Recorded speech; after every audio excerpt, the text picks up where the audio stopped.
before I get started. One, I am ghastly unprepared, so I apologize.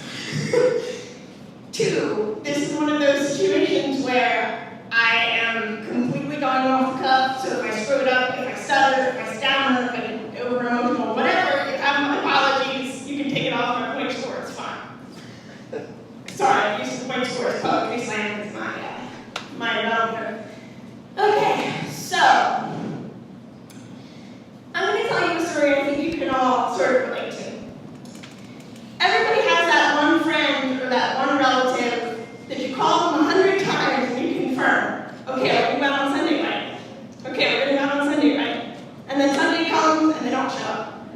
Everybody knows somebody like that, right? You can call 100 times, you can double check, you can Facebook message, but it's still a 50-50 shot. I mean, you're going to be late or they're not going to show up. Well, I had a relative like that myself. And recently, because we're not actually blood related, he's been my mother's best friend her entire life, I was like, you know what? If you don't have time for me, I don't have time for you. So I stopped answering the phone, I didn't call, I didn't double check, and birthdays went by, and you know what? Fine, I'm not going to call. You know what? If you don't want to acknowledge the fact that it's your birthday, neither do I. So I let it go, and then next holiday goes by, and you let it go, and I keep thinking, boy, I'm going to get it for this. My mom's going to find out I haven't called, and I'm going to get it for this. Or he's going to call me and be like, why haven't you called? Where have you been? I'm going to get it for this. Oh, well, whatever. I'm going to get it anyway, so I just let it go. Okay, well, it goes on for like 3 months like this. Several people I know who know him have talked to him and said, well, he's just decided he's going to bunker down. If you're not going to contact him, he's not going to contact you either. He's just being bratty. He just does this sometimes.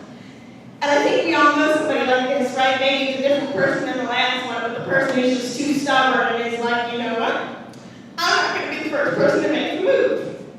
So this goes on like this for a good long time. It must have been 4 or 5 months.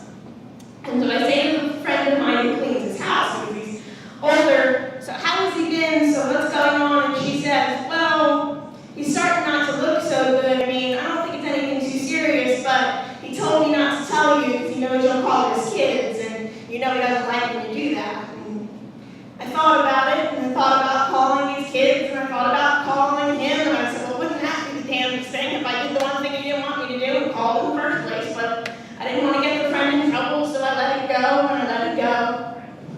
And I keep waiting for the bomb to drop. I keep waiting for the big revenge. I keep waiting for the